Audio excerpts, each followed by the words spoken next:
¿Alguna vez has experimentado que cuanto más presionas, más se distancia lo que anhelas? Eso no es desdicha. Eso no es el cosmos confabulando en tu contra. Eso es una norma. Y las reglas no engañan. Reflexiona por un instante en alguien que conoces. O tal vez en ti mismo, que ha pasado meses, quizá años, rastreando algo con una vehemencia feroz. Un afecto que no arriba. Un capital que siempre huye. Un mérito que parece destinado para otros. Y cuanto más corre tras de eso, cuanto más lo requiere, cuanto más lo implora, más hueco queda. Más lejana parece la ribera. ¿Por qué sucede eso? Porque la ley no reacciona a lo que tú pretendes. La ley responde a lo que tú eres. Y cuando corres tras algo, le estás manifestando al universo entero, con toda la nitidez del mundo que tú no lo posees. Que estás aquí y eso que ansías está allá. Que existe una brecha entre tú y tu bienestar. Y el universo, leal y perfecto, te reintegra exactamente eso. La distancia, eso es el eco, no obligues nada. Esa expresión puede sonar indolente, puede sonar como claudicar, pero es precisamente lo opuesto. Es el entendimiento más hondo que un ser humano puede lograr sobre cómo opera la creación, porque Dios, nómbralo como prefieras. La conciencia, el poder ilimitado que habita dentro de ti, jamás actúa desde la angustia, nunca empuja, jamás suplica, nunca se apresura. Dios comunica y es manifestado. Tú hablas y el entorno contesta. La interrogante no es si el mundo responde. La pregunta es ¿desde qué estado estás hablando? La mayoría de los individuos viven su existencia entera en un estado de reacción. Observan lo que hay afuera. La cuenta bancaria, el vínculo, el empleo, el organismo, y reaccionan a eso con sus sentimientos, con sus reflexiones, con su vitalidad. Creen que el mundo externo es la raíz, y ellos son el resultado. Piensan que cuando las condiciones muten, entonces se percibirán bien, entonces se sentirán a salvo, entonces se sentirán valiosos. Y aguardan, y esperan, y la transformación no llega. ¿Sabes por qué no arriba? Porque están contemplando el cristal y esperando que la imagen se desplace primero. Imagina que te sitúas frente a un espejo, uno de esos espejos extensos, de cuerpo entero, y notas que tu reflejo no está sonriendo. Y entonces decides cruzarte de brazos y decirle al cristal, sonríe tú primero y entonces yo sonrío. Suena ilógico, ¿verdad? Nadie actuaría así. Todos comprendemos que la proyección no puede moverse sin que tú te muevas primero. Pero eso es exactamente lo que hace la mayoría de las personas con su vida. Observan sus coyunturas, el dinero que falta, la persona que no telefonea, la oportunidad que no surge. Y aguardan que esas circunstancias varíen primero para ellos poder sentirse de otra forma. Ubican la causa fuera y el efecto dentro, y mientras continúen haciendo eso, mientras sigan esperando que el reflejo se mueva primero, nada mutará. La imagen nunca puede anteceder al original. Tú eres el original. Las circunstancias son la repercusión. Y esto no es lírica. Esto es ley, una norma tan real como la atracción terrestre, tan desapasionada como la aritmética. No le importa si confías en ella o no. No le interesa si eres buena persona o no. No le importa cuánto has padecido o cuánto mereces. Funciona idéntico para todos. Siempre. Sin exclusión. El mundo que percibes fuera es el eco de lo que eres por dentro. Y cuando pretendes obligar al eco a cambiar sin transformar primero la voz, estás malgastando tu energía en el sitio erróneo. Ahora bien, aquí es donde la mayoría de los individuos comete el segundo gran desliz. Porque cuando escuchan esto, cuando oyen que el cambio debe proceder de adentro, instantáneamente empiezan a forzar eso también. Comienzan a reiterar decretos con la mandíbula rígida. Empiezan a proyectar con una opresión en el pecho que delata el temor que hay detrás.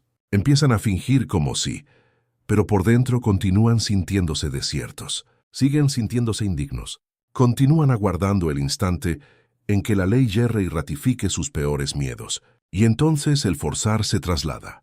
Ya no están obligando a las circunstancias externas, ahora están forzando su propia conciencia. Y eso es igual de estéril, porque la ley no responde al sacrificio. La ley responde al Estado. Existe una divergencia enorme entre los dos, y deseo que la percibas, no solo que la comprendas con el intelecto. El esfuerzo proviene de la carestía. El esfuerzo dice, Todavía no lo poseo, por eso debo laborar para obtenerlo. El esfuerzo es tirante. El esfuerzo es fragoroso. El esfuerzo sabe que algo falta, y por eso presiona con todo su ímpetu para completarlo. El estado es totalmente distinto. El estado no presiona. El estado sencillamente es. Es la serenidad de quien ya ha arribado. Es el aliento pausado de quien ya sabe que está en el sitio correcto. Es la seguridad callada de quien no requiere persuadir a nadie de nada, porque la verdad de su vivencia interior es tan real, tan maciza, tan vibrante, que las circunstancias externas simplemente no tienen otra alternativa que doblegarse ante ella. Eso es lo que representa dejar que la divinidad te encamine. No es apatía, no es sentarse en el sofá aguardando que las cosas desciendan del firmamento. Es algo mucho más elaborado, mucho más profundo. Es sintonizarte tan íntegramente con lo que deseas, habitarlo tan plenamente en tu fantasía y en tu sentir, que la acción que ejecutas, cuando la realizas, no nace del miedo, sino de la iluminación.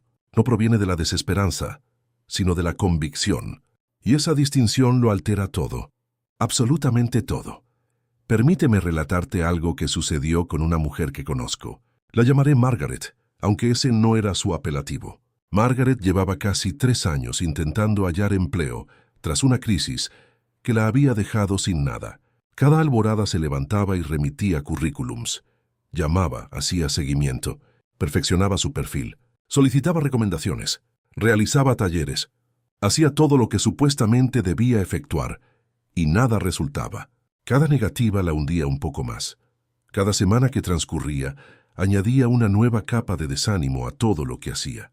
Y esa desolación era imperceptible para ella, pero totalmente perceptible para la ley, porque la ley descifraba su estado, no sus actos, y su estado manifestaba: no hay empleo para mí, las cosas no prosperan para mí, el mundo está clausurado para mí. Un día, conversando con ella, le hice una interrogante elemental. ¿Puedes evocar un instante en tu vida en que hayas sentido que eras exactamente la persona adecuada en el lugar indicado? Un momento en que todo encajaba, en que tu valía era obvia, en que no requerías demostrar nada. Ella cerró los párpados y tras un prolongado silencio sonrió. Me narró un proyecto que había comandado años atrás, de cómo el grupo confiaba en ella, de cómo ella tomaba determinaciones con fluidez, de cómo al concluir ese proyecto, su superior le había dicho que sin ella nada habría funcionado. Le dije: habita ahí, no en el recuerdo del ayer, sino en ese sentimiento, ese sentir de ser la persona idónea, de encajar, de valer. Reside en ese estado, y deja que ese estado hable por ti. No le sugerí que cesara de buscar empleo. No le dije que se quedara en casa fantaseando. Le dije algo mucho más concreto. Modifica el estado desde el cual buscas. 3 semanas después, la contactaron para una entrevista que ella ni siquiera recordaba haber pedido. 2 semanas más y obtuvo el puesto. Pero no solo cualquier cargo. El trabajo que describió en esa charla, cuando le pregunté qué querría hallar si pudiera escoger libremente. El mundo no había variado para Margaret. Margaret había cambiado para el mundo. Y eso es todo. Eso es exactamente todo lo que precisas asimilar sobre esta ley. No obligas nada, porque el forzar conlleva la rúbrica de la escasez. Cada vez que empujas con desespero, estás firmando un pliego que dice: esto no es mío aún. Y la ley, impecable y veraz, lo recibe, lo timbra y te devuelve precisamente eso, el todavía no. Pero cuando te desplazas desde el estado de quien ya es, desde la conciencia de quien ya posee, desde la calma de quien ya sabe, sin pruebas externas, sin validación de nadie, sin necesidad de que el espejo se mueva primero, entonces algo se transforma, algo hondo, invisible, pero rotundamente real. La voz cambia, y el eco no tiene más remedio que secundarla. Y ahora que comprendes dónde nace el inconveniente, quiero conducirte un paso más al interior.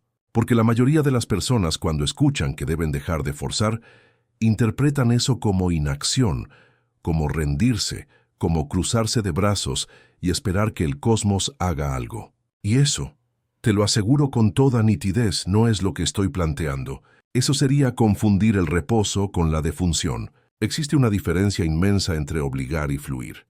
Y esa distinción no reside en tus acciones. Vive en tu estado interno. Piénsalo de este modo. Cuando el sol emerge por la mañana, no pelea contra la penumbra, no empuja, no insiste, no persuade a las sombras de que se retiren. Simplemente es lo que es, y la oscuridad se disipa. Así opera la ley. No es una contienda, es una presencia. Lo que la mayoría de los individuos hace es precisamente lo contrario. Localizan lo que quieren, lo miran a la distancia y empiezan a correr hacia ello. Y mientras corren, hay algo muy revelador en esa carrera. Cada zancada que dan ratifica la distancia. Cada esfuerzo clama sin que ellos lo perciban. Aún no lo tengo. Y la ley, que es exacta en su funcionamiento, les devuelve precisamente eso. El eco del todavía no lo tengo. El espejo que proyecta no lo que anhelas, sino lo que eres. Esa es la ley, no juzga, no privilegia a nadie. Deseo contarte algo que cambió radicalmente mi percepción de todo esto. Conocí a una mujer hace muchos años que llevaba buscando ocupación durante casi un año. Era brillante, instruida, apta, pero cada entrevista concluía igual, con una nota de rechazo, con un silencio que lastimaba más que cualquier palabra. Y ella hacía todo lo que le indicaban que debía hacer. Modernizaba su hoja de vida, enviaba cartas de presentación, llamaba, rastreaba, insistía. Laboraba más duro en buscar empleo que lo que hubiera trabajado en el empleo mismo. Cuando platiqué con ella, le formulé una sola pregunta. ¿Cómo te sientes cuando despiertas por la mañana? Y ella me observó con esa expresión que distingo bien. El semblante de alguien que no aguardaba esa pregunta. Silencio. Y luego dijo, con pavor, con la sensación de que otra vez va a resultar mal. Ahí residía todo. Ahí estaba el origen real. No en su historial, no en el mercado laboral, no en la economía, sino en ese instante quieto, antes de que el día iniciara, donde ella ya estaba habitando el fracaso. Ya estaba viviendo en el relato del rechazo. Y el mundo, fiel como un cristal, no hacía más que ratificar lo que ella emanaba desde dentro. Le dije algo que al inicio le costó asimilar. El empleo no te está rechazando a ti. Tú te estás descartando a ti misma antes de que ellos tengan la oportunidad de hacerlo. Porque eso es lo que sucede cuando forzamos, cuando presionamos con angustia. Hay un estado anímico detrás de ese empuje.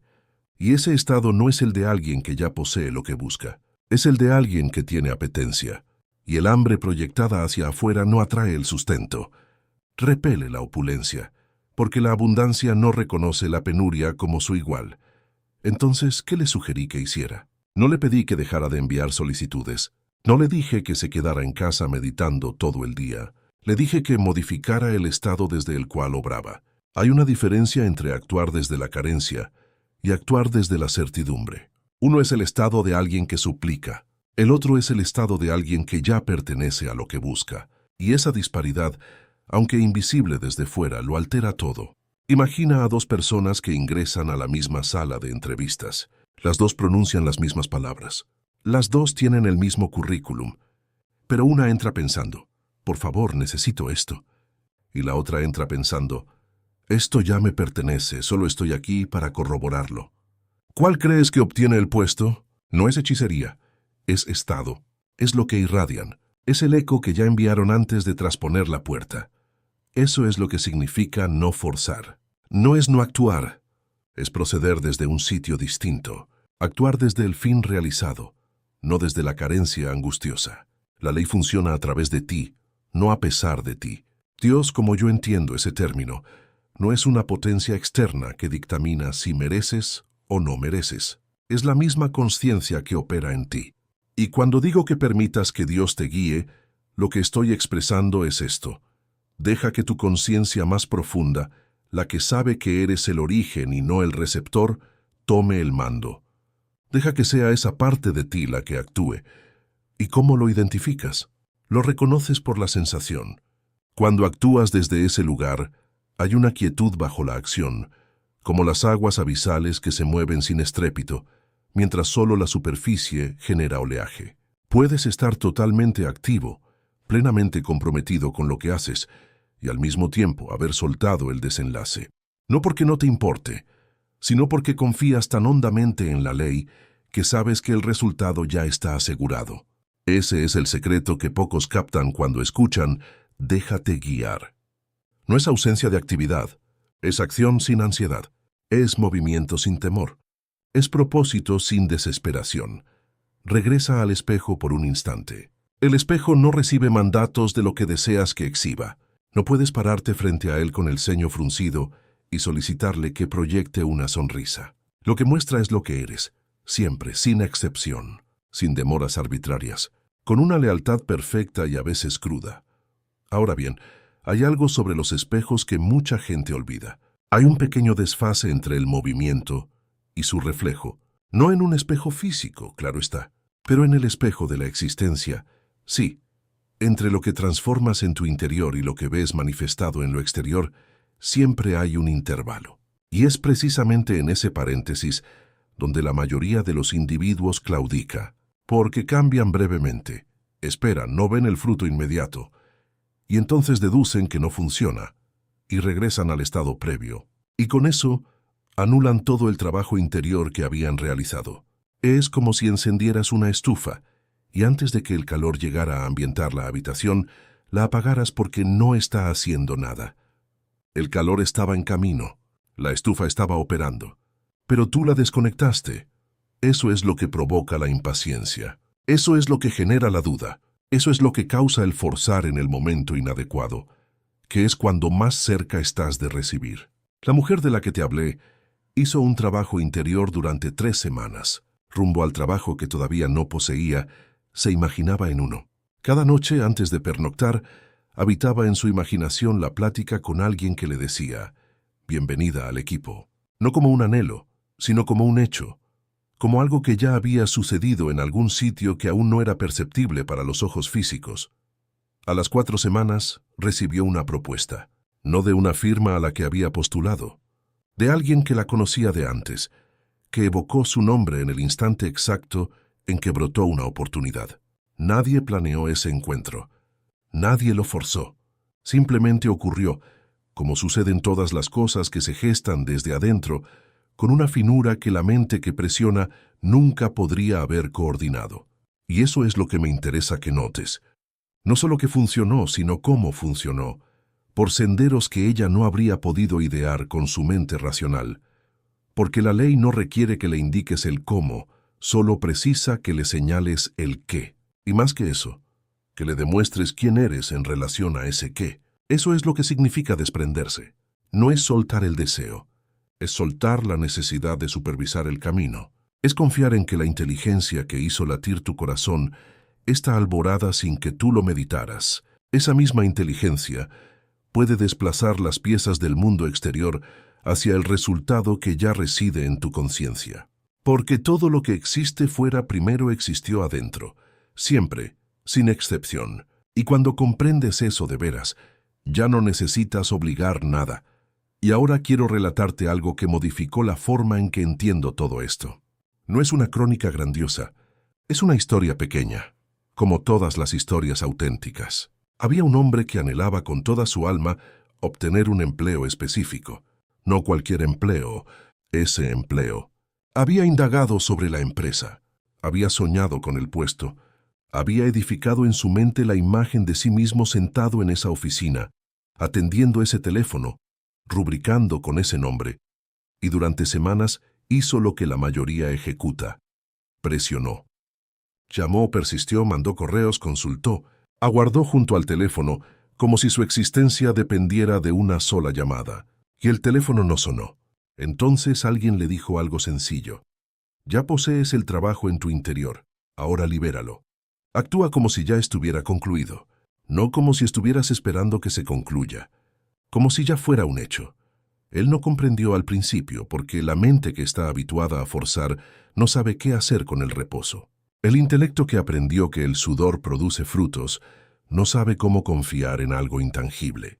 Y sin embargo lo intentó. Esa noche, en lugar de inspeccionar su correo por 15ª vez, simplemente se acomodó, cerró los ojos y se imaginó a sí mismo narrándole a un amigo que había obtenido el puesto. No pidiéndolo, no aguardándolo, relatándolo en pasado, hecho, real. Durmió. Y al día siguiente, sin que él hubiera hecho nada novedoso, sin que hubiera presionado más, sin que hubiera hallado una nueva táctica, recibió el llamado. El empleo era suyo. Ahora la mente incrédula dirá, casualidad. Y yo te digo, llámalo como gustes, pero comprende lo que ocurrió. Él dejó de emitir la frecuencia de la carencia, dejó de enviar al mundo la señal de alguien que requiere angustiosamente algo que no posee, y comenzó a transmitir la frecuencia de alguien que ya tiene. Y el mundo, que no es más que un espejo colosal, comenzó a reflejar esa nueva señal. Eso es la ley. No es magia, es mecánica.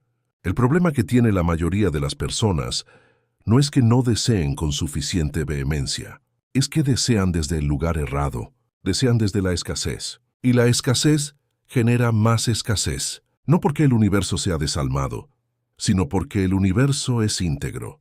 Te devuelve exactamente lo que eres por dentro, exactamente lo que está vibrante en ti como un estado asumido, como una convicción, como una realidad percibida. Y aquí está la clave que quiero que conserves de todo esto. La idea medular que recorre cada palabra que te he expresado hoy. No puedes obligar al reflejo. Solo puedes cambiar al que se sitúa frente al espejo. Piénsalo. Si te paras frente a un espejo con el ceño fruncido y le dices al cristal, sonríe, el espejo no obedece. El espejo no negocia. El espejo no responde a tus plegarias. Solo responde a ti, a lo que tú eres, a lo que tú haces. Y en el instante en que tú sonríes, el espejo sonríe, sin esfuerzo, sin demora, sin necesidad de que lo persuadas. El mundo opera igual. Y entonces, ¿cuál es la solución pragmática? ¿Cómo se implementa esto en la vida cotidiana, en el día a día? ¿Cuando tienes facturas? ¿Cuando tienes vínculos fracturados? ¿Cuando tienes un físico que te inquieta? ¿Cuando tienes un anhelo que parece demasiado vasto para ser real? Se aplica de esta forma. Antes de que concluya este día, antes de que cierres los párpados esta noche, tómate unos minutos, solo unos minutos, y hazte una sola pregunta. ¿Cómo me sentiría si esto ya fuera real? No cómo me gustaría sentirme, no cómo debería sentirme. ¿Cómo me sentiría en el cuerpo, en el pecho, en el aliento? ¿Habría un desahogo? ¿Habría una liviandad? ¿Habría una gratitud callada? No el agradecimiento ruidoso de quien acaba de recibir una sorpresa, sino la gratitud apacible de quien ya sabe que todo está en orden. Encuentra ese sentimiento, encuéntrate en ese sentimiento, y desde ese lugar descansa, porque el sueño es el puente. El sueño es el instante en que la mente consciente cede el control y la imaginación puede obrar sin estorbos. Lo que siembras en los últimos momentos de lucidez antes de dormir, eso es lo que echa raíces en lo más profundo de ti. Y lo que tiene raíces hondas tarde o temprano, florece en el mundo exterior. No lo fuerces. No te despiertes a medianoche para comprobar si ya sucedió. No pases la jornada siguiente escudriñando si lo que hiciste fue suficiente. Eso sería retornar al ceño fruncido frente al espejo. Eso sería regresar al estado de penuria disfrazado de disciplina mística. La confianza auténtica no requiere verificación constante. La fe verdadera no precisa pruebas cada alborada. Quien realmente sabe que algo está hecho, simplemente vive. Simplemente actúa desde ese lugar. Simplemente es esa persona. Existe una diferencia abismal entre esperar que algo suceda y saber que algo ya sucedió en el único sitio donde primero puede ocurrir, adentro. La espera es inactiva y ansiosa. El saber es diligente y sereno. La espera mira hacia el horizonte preguntando ¿cuándo? El saber simplemente camina, porque sabe que el horizonte ya se ha desplazado a su favor. Y quiero que comprendas algo más, algo que pocos están dispuestos a oír. Dios, lo que yo denomino Dios, lo que tú puedes nombrar como prefieras, la inteligencia que moviliza todo esto, no requiere tu auxilio para operar. No necesita que tú descubras el sendero. No requiere que tú halles la táctica acertada, el contacto adecuado, el instante oportuno. Eso no es tu labor.